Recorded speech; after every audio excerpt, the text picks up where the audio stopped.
It's time for the Voices of Treatment and Recovery show on KWAM The Voice. Now, here's your host, Vincent Lewis. Hello, welcome back to another edition of Voices of Treatment and Recovery. We are here at KWAM The Voice, AM 990, 107.9 FM. You can check us out on the web at www.treatmentradio.com. That's www.treatmentradio.com. When you go to our website, please take a moment to click and like on our Facebook page. We need more likes. Hey, our mission here at the Voices of Treatment and Recovery is to help individuals, families, and communities recover from the disease of addiction one show at a time. And in keeping with that mission, we have an incredible guest on the show today. Her name is Miss Pat Friedman. She's an LPC, MHSP, and in the state of Tennessee, those acronyms stands for Licensed Practicing Counselor with a Mental Health Service Provider designation. Pat has been in the field of mental health since 2000 after completing her master's degree in counseling at the University of Memphis. Pat recognized early in her career that her passion was in the treatment of individuals that were dually diagnosed, meaning having a substance abuse disorder as well as one or more mental health disorders. This work at the time of her entry into the field was not very well known or widely acknowledged. However, it made perfect sense to her that perhaps the reason so many individuals were unsuccessful in maintaining their sobriety was due to something else being missed. Pat, welcome to the show. Thank you, Vincent. Awesome. I'm glad to finally have you on the show. We had to, jump a few hurdles to get you here, but you're finally here now. So I'm excited. So let's dive right in. Okay. Because there's so much to this subject of being dually diagnosed, and a lot of people that suffer from addiction have other things going on. And so where I want to start, though, is with you. Tell us a little bit about your life and your career. Where did you start? Where did I start? Where are you from, and how did you get started? I am originally from Conroe, Texas, a small town right outside of Houston. Texas. Yes, and All right. my passion initially was ballet from a child, and I danced actually till I was 36 years old. Really? And then got a little bit lost and confused. Okay. The career was over, and it was time to do something new in addition to raising children. And I always heard, if you don't know what else to do, go to school. Okay. So I went to school, and I took a variety of classes and found myself drawn to the psychologies, sociology fields. Okay. And so I jumped on that wagon and went to school. Okay. And did that starting at the University of Texas at Austin. Okay. And then my husband was transferred to Miami, and I continued. Mm-hmm. And we were transferred again. So now we went from Texas to Miami. Correct. Okay. Miami to Great. Memphis. Okay. And have been here for almost 25 years. Awesome. Well, welcome. I'm a transplant myself. I'm originally from Chicago, so moved around quite a bit, so I can definitely identify with that. And we have listeners in Texas and Florida, so hopefully they'll hear us today. Yeah. Hey, go ahead. I always say 3 states and 2 children later, I got a master's degree. You got a master's degree. Yes. Awesome. So tell us about that. University of Memphis, what was that experience like, and was it a good experience for you there? It was an amazing experience, academically as well as personally, because over the course of my education, I found out a lot about myself. Okay. And it really began to structure a path not only in the profession, but for my personal life. Mm-hmm. I grew up in a family that suffered from, although we didn't know what to call it, addiction and mental health. Okay. And once I was able to academically learn some things about what my family went through, Mm-hmm. it helped me to structure the path of my own life in such a way that it would actually, hopefully, begin to break some very, very long-term cycles, generational cycles. Awesome. So in 2000, you actually began the work. I did. I did my internship at Delta Medical Center here in Memphis, and really enjoyed the work, the inpatient, the level of acuity, and all that was going on there. That was an amazing experience. I had the opportunity to work under a psychiatrist that was way ahead of his time. He was treating dual diagnosis long before it was cool, so to speak. Oh, really? And he introduced me to the concept of we are not looking at one thing for the most part, with the individuals that come to us. Mm-hmm. And they come to us because of a substance use disorder. Okay. But if we really look deeper and closer, we almost always find that that the substances in many ways were a solution before they became a problem. Okay, so that's incredible. We're going to pick up right there. Okay. Hey, folks, we're listening to Pat Friedman here on the Voices of Treatment and Recovery. She's telling us more about mental health and substance abuse, and we're going to be right back. We're going to take a break.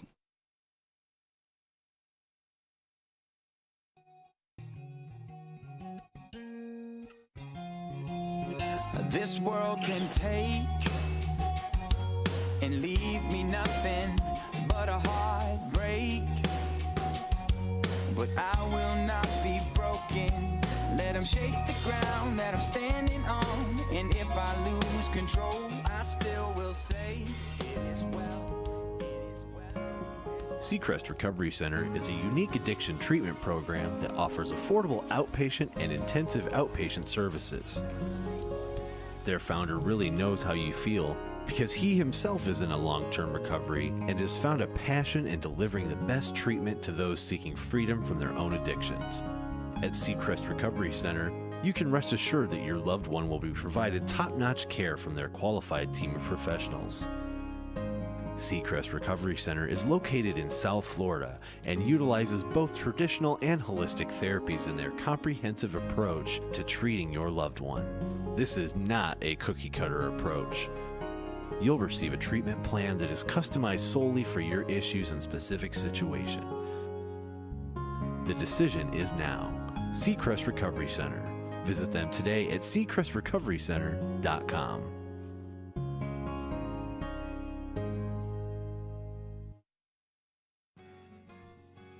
Located in the heart of historic Midtown Memphis, the Oaks at La Paloma, accredited and licensed to treat addiction, co-occurring disorders, and primary mental health issues. They know that treatment needs vary from person to person, so at the Oaks at La Paloma, they have created evidence-based, individualized plans for each patient, and this provides a program that is just right for them. The Oaks at La Paloma has proven methods resulting in healthy rates of long-term recovery. Patients can continue their journey with the Oaks at La Paloma by stepping down to outpatient treatment at their sister facility, Foundations Memphis. With a compassionate staff, delicious food, a multi-use sports court, and an on-site recording studio, the Oaks at La Paloma empowers individuals to reach their recovery potential. Please call 1-833-250-HEAL to speak with an admissions coordinator about how they can help you. That's 1-833-250-HEAL. Heartland Cottages provides community living support homes that are affordable, cozy, and in a secure environment. Their homes offer a smaller, more family-oriented setting for seniors and others that need a little extra assistance and don't want to live alone. Heartland Cottages also has traditional home settings located in beautiful and safe neighborhoods. They offer comfortable private or semi-private rooms, home-cooked meals daily, housekeeping and laundry service, medication reminders, social programs and activities, and transportation to doctors and appointments. For more details, contact Heartland Cottages today, 901-623-9940. That's 901-623-9940. Or visit heartlandcottages.com. That's heartlandcottages.com. You've been listening to the Voices of Treatment and Recovery with your host, Vincent Lewis. Take and leave me nothing but a heartbreak. But I will not be broken. Let them shake the ground that I'm standing on. And if I lose control, Welcome back to Voices of Treatment and Recovery. We're here with Miss Pat Friedman, a licensed practicing counselor. She is giving us a lot of great information about people who suffer from dually diagnosed issues, substance abuse and mental health. Pat, you were sharing with us your stay at Delta Medical and your experience there. Let's continue there. Tell us a little bit about that. Okay, so approximately 3 years into working with Delta, I met a man, and he was bringing something to Memphis that hadn't been here before, and I knew that I believed in his mission. He was, I call him the power of one. He believed in dual diagnosis treatment, and he took it nationwide. And he was the original founder of Foundations Associates. Okay. And I knew from the moment I met him that I will work with that facility. Okay. And about 3 years later, I was. You made and the I've transition. been there for a long time. Okay. So tell us a little bit about that organization, your current organization. What kind of services and programs do you have to offer patients? Okay. We are currently, our name is the Oaks at La Paloma. We are still a Foundations Recovery Network facility, and there are numerous facilities under our network across the country. We treat co-occurring disorders, dual diagnosis, and we come from a philosophy of basically a system of care that integrates both the psychiatric, the psychological, the counseling, the environmental, and the holistic individual into our treatment. So you treat the whole person. We absolutely treat the whole person. How important is that? It is imperative. The prior to this form of treatment, individuals would go to a substance abuse treatment. I have total respect for that, and treat the substance. And if something else was going on with them, they struggled maintaining sobriety to the point that they may relapse and go right back into it, or begin to have other issues present themselves. Okay. And then they would go to a psychiatric facility, and the psychiatric facility would treat what was presenting as the mental issue, but not the substance use. So there was this bounce back and forth, and each arena did a great job of what they were doing, but it didn't integrate the two aspects of what was going on with the individual. And I suspect that there are a lot of people who suffer from substance abuse issues that don't even know they have an underlying mental health issue. Absolutely. Talk to us a little bit about that. Okay. So many of our patients, we call them patients. Some people call them clients, consumers. It's all good. Many of our patients present for substance use. We do a very, very thorough assessment. When the patient arrives, the first several days is utilized for assessments from both the psychiatric, medical, and clinical perspectives. Okay. And this goes into their history and helps to identify perhaps some of the stages of their development that may have been interrupted, either through environmental aspects or from some internal things that may have been going on with them that they had either normalized, failed to recognize, or perhaps were too embarrassed or ashamed to talk about.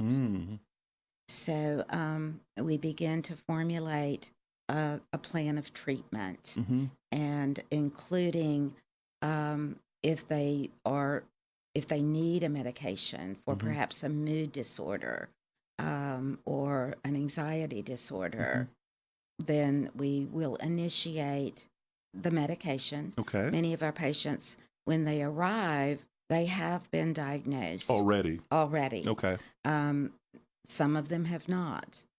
One of the aspects of our treatment that I definitely want to have the time to talk about is trauma. Okay. Because we are one of the places in the country that truly does endorse and believe in addressing an individual's life from the perspective of traumatic events. So you provide trauma-informed therapy. We provide trauma therapy. Okay. We do. Okay, awesome. And how many people would you say that suffer from addiction? Not hard numbers, but in terms of, are there a large amount of people that suffer from addiction that have trauma in their life? Yes. Okay, what kinds of trauma do you think you see on a regular basis? We see a lot of trauma that is from childhood. Mm-hmm. And I guess these are things that historically people would not talk about. Mm. And fortunately, we are beginning to open the door to disclose some of what I call the family secrets, Mm-hmm. and that truly impact an individual's development. And once that development has been impacted, then the growth as they move forward is already on the downslide. Wow.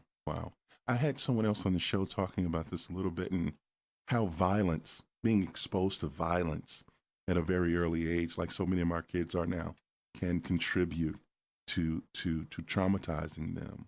Absolutely. You see a lot of that. A lot of come from violent communities We or households. households definitely. I'm going to speak upon a trend that we won't have time to go into today, Okay. but I know you've had some other people on your show talk about the young people and the heroin epidemic. Yes. And so many of our young people that have reached out and taken what is one of the frontline drugs for our young people and very easily for them to access, have experienced trauma that has become, in many ways, for the young generation, normalized. And that most, if not all, of them have lost not one, not two, not three, often many more of their very close friends.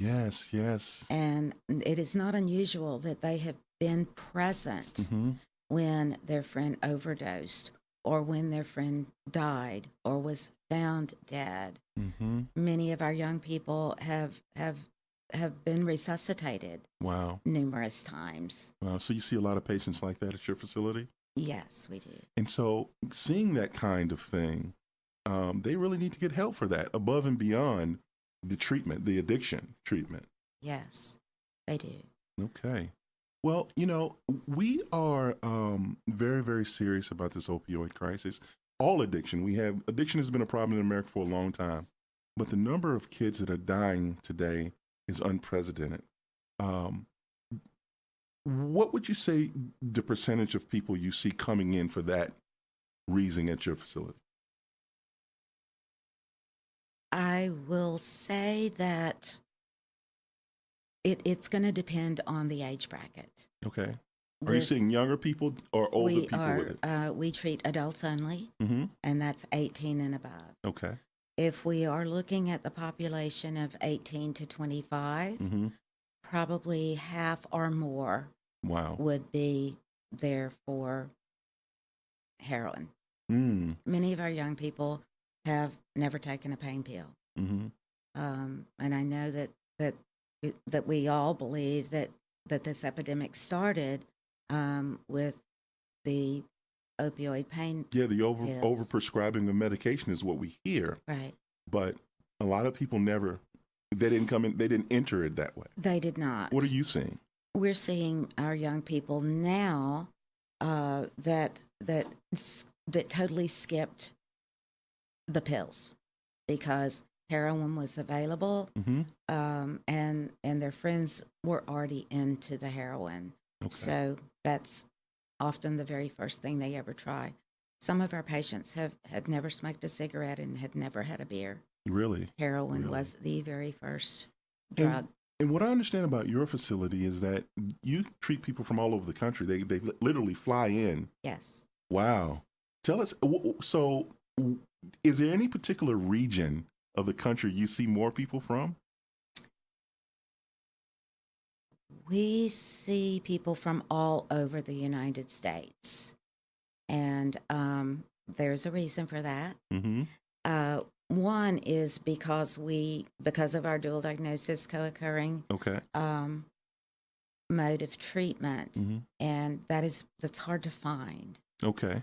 And since we were sort of the leaders in the field Okay. that made it public, that brought it out into the light, Mm-hmm. then we establish a name for ourselves. And also, the fact that we treat trauma Okay. puts us on the map. Talk to us a little bit about quality of care. When you say you're the leaders in the field, are there, and we're not into agency bashing here, but there are some agencies that say they offer treatment for co-occurring disorders that may not be as intense. Am I correct in saying that? There's a good possibility of that. We know what co-occurring disorders treatment is and what it looks like, and it is what we do. And by that I mean we treat everything equally. Okay.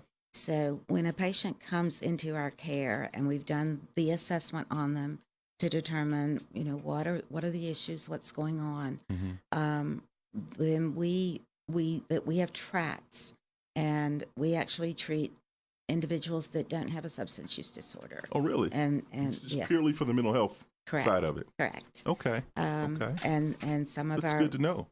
some of our patients, and that is very unusual and very difficult to find. Great. So if you're just tuning in right now, we're sitting here with Ms. Pat Friedman. She's a licensed professional counselor with a mental health services provider designation at a great place called the Oaks at La Paloma here in Memphis, Tennessee. She is providing some incredible information about how to deal with this issue of suffering from substance abuse and mental health at the same time. So we will be back here in just a moment. Pat, we have a tradition on the show where we feature a band. We normally do it a little early in the show, but we're going to go to the band right now. My producer knows that I love this band called Unspoken. The head singer, the lead singer in the band is Chad Matson. He's a recovering guy who was suffering from addiction, and he just couldn't get over it. He went to South America and went on a missions trip and found God and found himself through helping others. And there are some incredible songs that came from that. And this song is called My Recovery by Unspoken.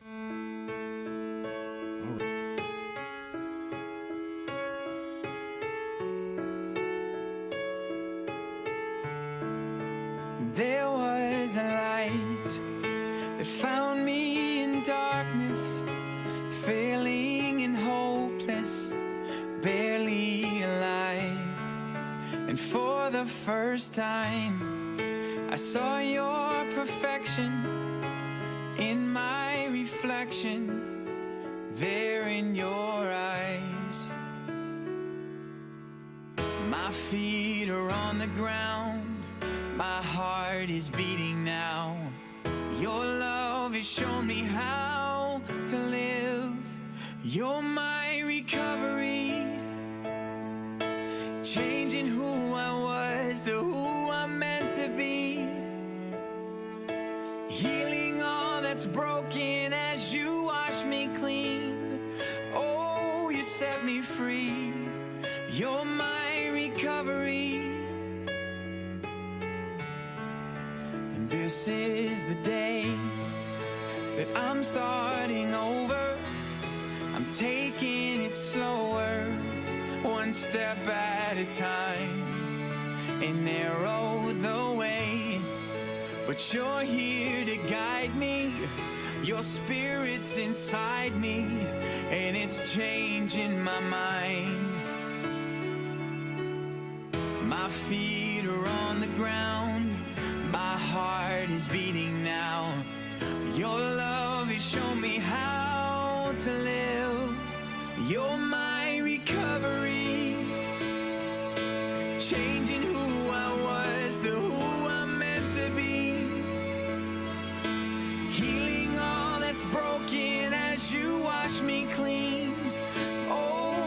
set me free.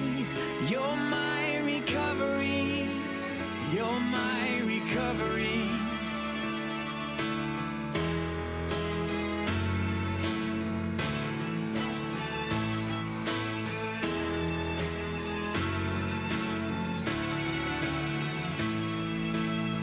Clear eyes, now I can see your truth in front of me.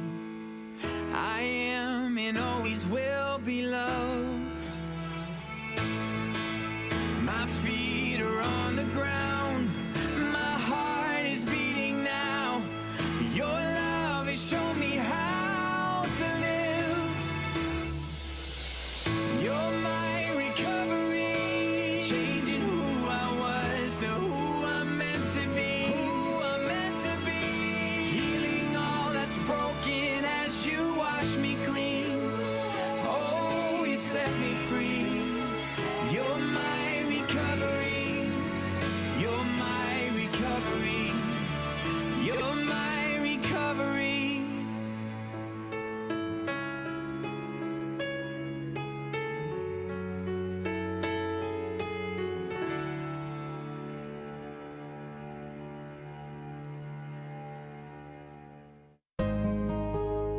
Heartland Cottages provides community living support homes that are affordable, cozy, and in a secure environment. Their homes offer a smaller, more family-oriented setting for seniors and others that need a little extra assistance and don't want to live alone. Heartland Cottages also has traditional home settings located in beautiful and safe neighborhoods.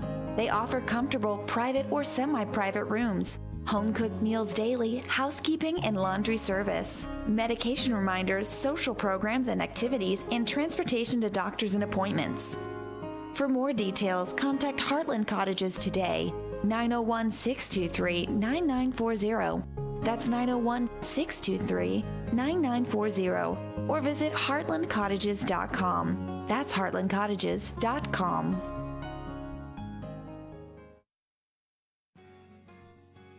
Located in the heart of historic Midtown Memphis, the Oaks at La Paloma, accredited and licensed to treat addiction, co-occurring disorders, and primary mental health issues.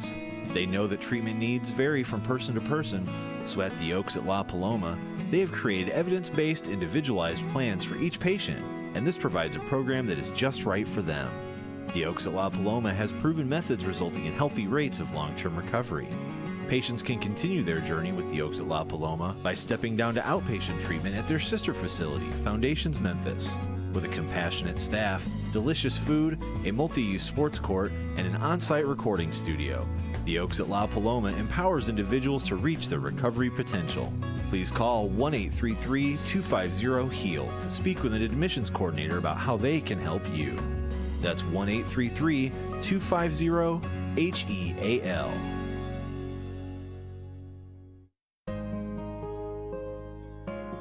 Seacrest Recovery Center is a unique addiction treatment program that offers affordable outpatient and intensive outpatient services.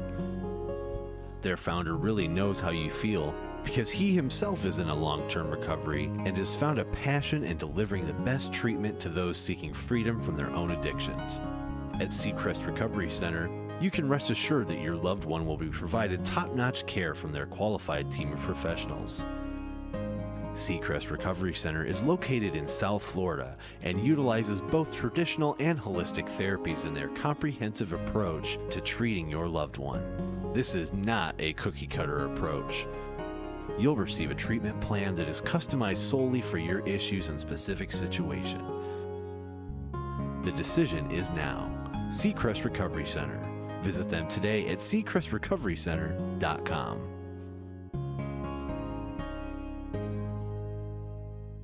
You've been listening to the Voices of Treatment and Recovery with your host, Vincent Lewis.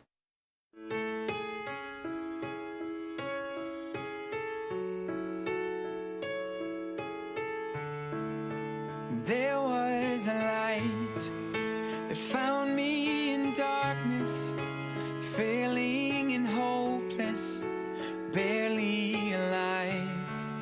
And for the first time, I saw your perfection. All right, welcome back to the Voices of Treatment and Recovery show. My name is Vincent Lewis. I'm your host, and I'm here with Miss Pat Friedman, a licensed professional counselor that works with patients that have mental illnesses and substance abuse disorders. Pat, let's continue our conversation here. You're giving us some great information. I want to talk a little bit about a day in the life of a patient. In the event that someone's listening that may want to come to treatment, they're a little apprehensive. Tell us a little bit about what that looks like. Okay, well, as we mentioned earlier, many of our patients, actually most of our patients, are not local. Okay. They come to us from all over the United States. There is a reason for that. We do have other facilities, and we actually believe in an individual coming out of their environment and coming into a new environment. Why is that important? It is important because a couple of things. One, because of the dynamics we as human beings become accustomed to. So much of our behavior is rote, and within that web of our typical day, for many of our patients, that includes using for individuals with depression. It includes isolating. For actually, we can take any environment and pull it apart and see all the many aspects of the environment. Oh, don't get me wrong. It's not to say it's a bad environment, but rather an environment in which the individual has become accustomed to staying in their illness, so to speak. We have to kind of move them out of their comfort zone, get them used to doing things differently. Right. Okay. I just want to say this quickly. We are approximately a 30 to 45 day program. Okay. We do not believe that is enough. Okay. And that is evidence-based. All of our practices are evidence-based. So we are advocates, and we truly encourage our patients to extend their treatment, not possible with us for the most part, to 90 or beyond. Okay, when you say not, I have to ask this question. When you say not possible with you, Right. What are some of the reasons that may be so? Is it you don't offer the services beyond that, or is it a function of insurance and that kind of thing? It is financial for the most part, although we do want to see our patients move from, we're not as controlled an environment as, say, an acute care facility. We are subacute residential. So what that means is we're an open campus. Okay. Our patients move between buildings. They play volleyball. They go to the music studio. They go to yoga. And our doors are locked from the outside in, but not from the inside out. Okay. Understood. So that, but it's still a bubble. Okay. And we hope to see our individuals improve their level of functioning as well as their motivation within that bubble that we provide. And then we would want to see them in maybe a less structure, well, not so much structured, but less oversight, but still in the recovery environment. Right. For example, many of our patients will leave us and go to what is called sober living, and typically that would be covered with, included in that would be an intensive outpatient program, the peer support. They are still living with people in recovery and supervised and guided by professionals that understand what it means to change and the difficulty of change. Okay. And change is fragile. And it doesn't necessarily, 30 days of change doesn't necessarily prepare someone to for reentry into that Especially if they've been using a long time. Exactly. You don't just change that in 30 days. Yeah. So we want them to step down. We want them to continue and stay in a safe place as they grow more comfortable and the change becomes more natural. Okay. So, I heard you mention courts and music studios and all that incredible stuff. Walk us through a day in the life at your facility, a patient. Okay, so most of our patients arrive from out of town, either drive in or fly in, and they're terrified. Okay. And we are a very loving environment, and we believe that a person, as quickly as possible, needs to feel safe in their environment, and they are frightened. We have what's called our assessment unit. Okay. It is a small 16-bed on our campus, and all of our patients, that is the front door. They start there in the 16-bed unit. Yes, they do. Okay. And that's where they begin to build a rapport with their therapist, with their psychiatrist, Okay. with our staff, and with our structure. Okay. So that is typically 3 to 5 days, depending on what they need. A lot of our patients come in and need a medical detox. That may slow things down a little bit, or the acuity of their mental health may need a little more longer before they transition Okay. down the hill, so to speak, Okay. but all on our campus to our residential facility. Okay. Okay. And once at the residential facility, they engaged in daily activities. Yes. What kind of activities?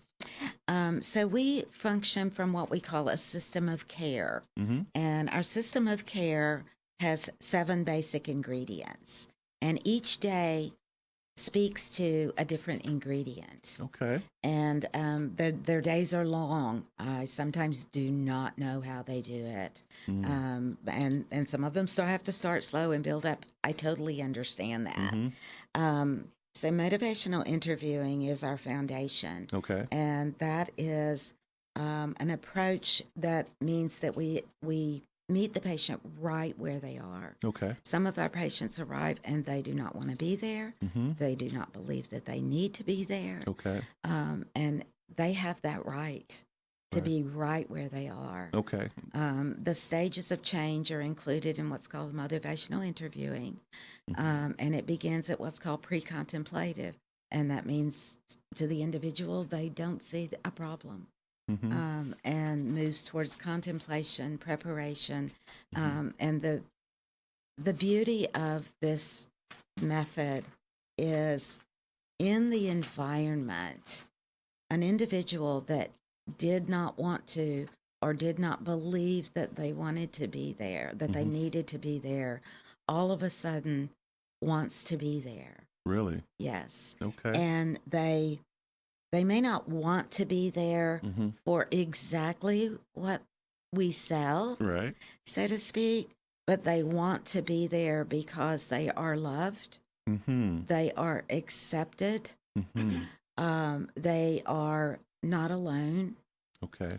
And those things that they were missing anyway. Yes. That they really desired. Yes. Okay. And they're laughing and they're having fun. Wow. And they're singing and they're playing volleyball. They're doing art. They're learning things that they were never exposed to. That's amazing. And if you see someone who uses drugs every day, on that mission every day, going through that emotional roller coaster to laughing and playing volleyball. Yes. How about that? It's incredible. We laugh a lot. We cry a lot. And that's okay. Okay.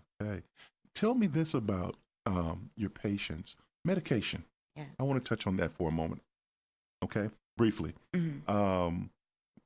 Do they get the medication there, or do they come with medication? Like if they've been diagnosed already, they may bring medication with them. Okay. They may come already diagnosed, already on medication. Okay.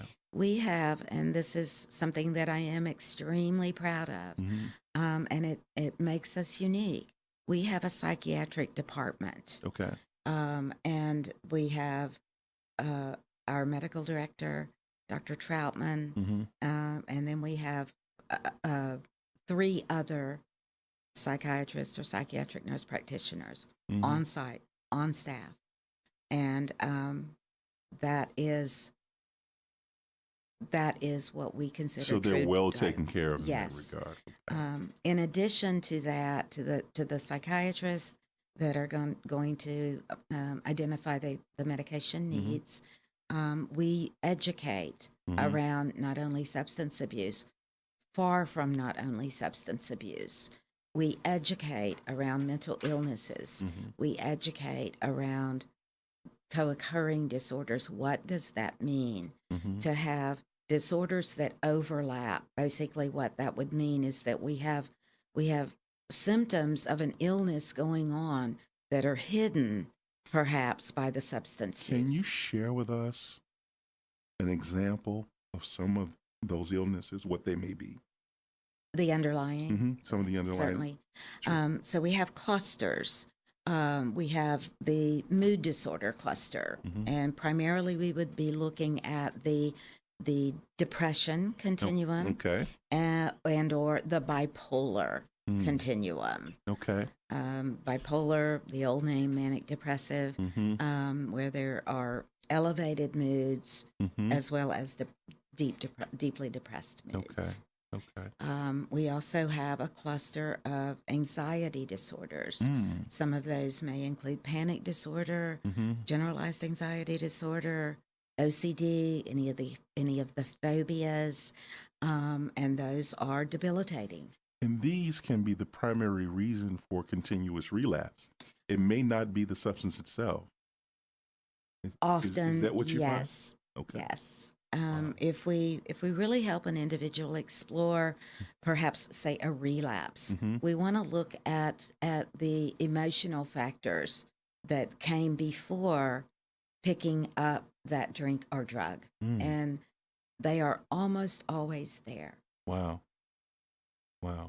I know we have a program you want to share with us, Heroes in Recovery. Yes. Tell us a little bit about that.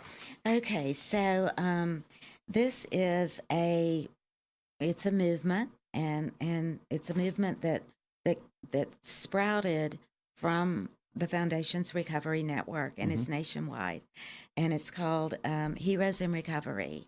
And you'll find if you go online and just type in heroesinrecovery.com, you're going to find stories that individuals have shared, their own personal stories. Okay. And we have a run coming up. It's called a 6K run versus a 5K run. And you say it's okay for me to walk. I don't have to actually. You don't have to walk or run. You can just be there. Okay. And the date on that is May 19th. And the run starts at 8 a.m. and Overton Park. Okay. And as I said, these are becoming nationwide. Okay. So if you just take a look, you'll see what's going on with that grassroots. Give us that date again, and where should we show up, our listeners, if they want to participate in it? Okay, I would encourage you to go online first and register. And as I said, it's heroesinrecovery.com. The Memphis race is May 19th, starts at 8 a.m., and it starts at Overton Park. All right. So if you're out there and you want to participate in something incredible to help people who are suffering from mental illness and addiction and to be a hero, come out and go online and check it out and come out and participate. You'll likely see us out there. Dolores, yeah, it looks like, I believe you can do that, can't you? Can you do a 5K run? I can do a 5K walk. 5K walk. Yes. I know my better half here, Catherine. She goes to these things all the time. I know you can do it. I'll watch you guys from the sidelines. No, you have to join. I'll put on a T-shirt and act a part. So that's great information. I know we wanted to talk a little bit about something dear to your heart. People suffering from mental illness and addiction. It may lead to something tragic like suicide. Yes. Talk to a little bit about that. Okay. So the suicide rates have certainly increased to staggering numbers. In the United States today, between the ages of 15 to 24, suicide is the second leading cause of death. And we support. That's from what ages? 15 to 24. The second leading cause of death? Yes. That is amazing. Go ahead. I'm sorry. So we hope to increase awareness of basically everything that we do, and there's so much more to talk about that I'm just gonna. We're just gonna have you back for that, right? Okay, I'm gonna pick and choose, but we do all for everyone, all ages. Okay. We want to increase awareness of suicide, and for individuals to know that there is help, that they can speak up and slow this down. So one thing I want to share is a National Suicide Helpline. Please do. Number that is 1-800-662-HELP. Again, that's 1-800-662-HELP. If you're like me and you want the numbers instead of the letters, that's 4357. Awesome. Very important to have. It is very important to have. We got to make sure we put that on our website. Absolutely. And we're seeing trends, of course, for heightened awareness of everything that we're talking about today. And we participate in Suicide Awareness Month. And there's a week where it's really highlighted. And we try to expose our patients to it, of course. Okay.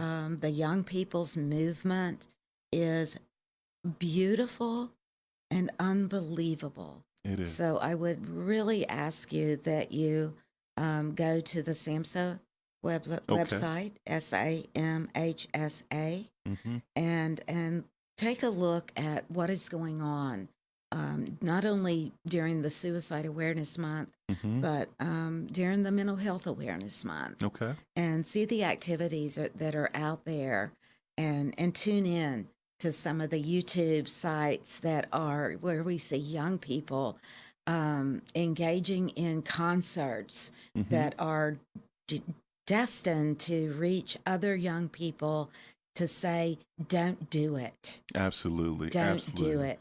Give us a call. Talk to a friend. Talk to your parents.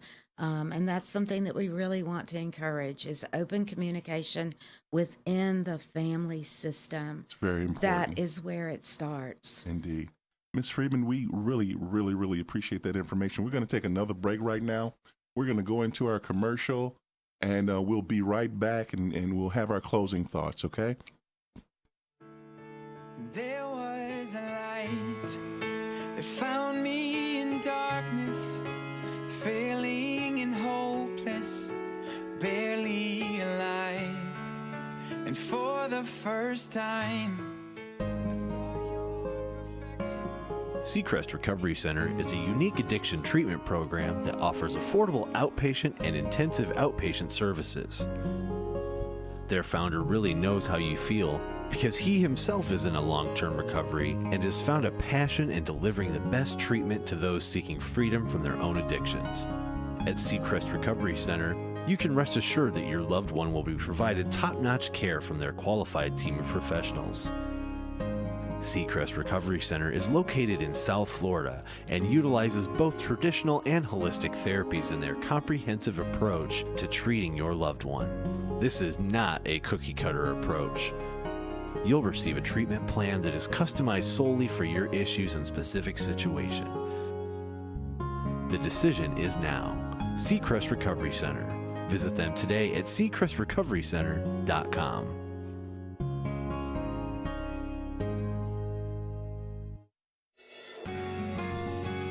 Located in the heart of historic Midtown Memphis, the Oaks at La Paloma, accredited and licensed to treat addiction, co-occurring disorders, and primary mental health issues.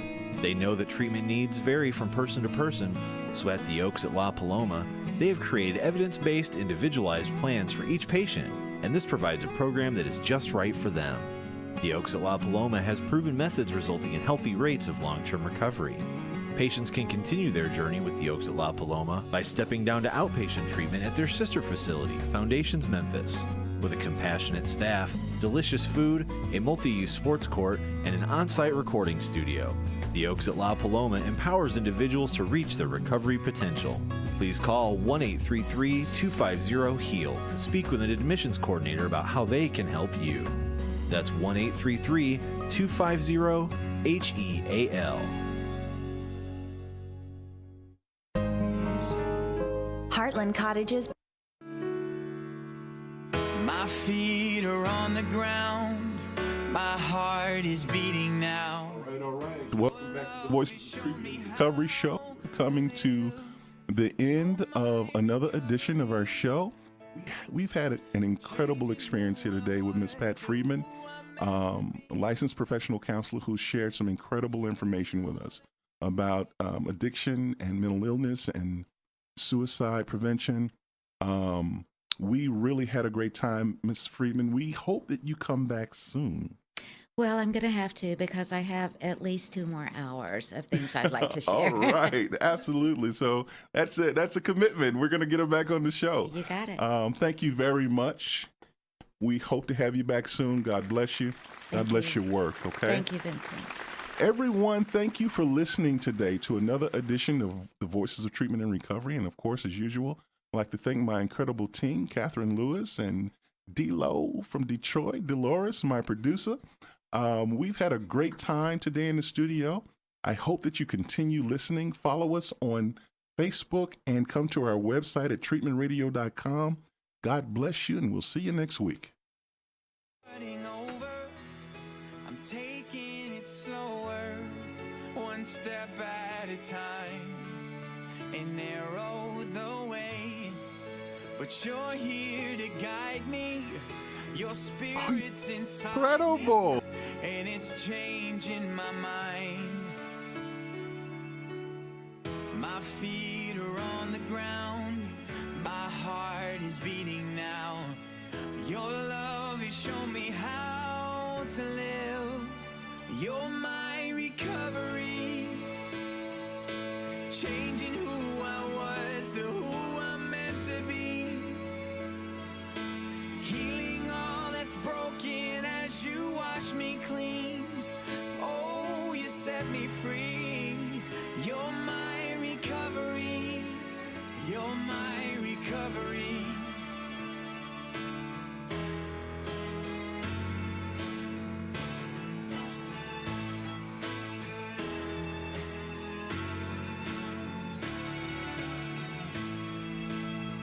Clear eyes, now I can see your truth in front of me. I am and always will be loved. My feet are on the ground. My heart is beating now. Your love has shown me how to live. You're my recovery, changing who I was to who I'm meant to be. Who I'm meant to be. Healing all that's broken as you wash me clean. Oh, you set me free. You're my recovery. You're my recovery. You're my recovery.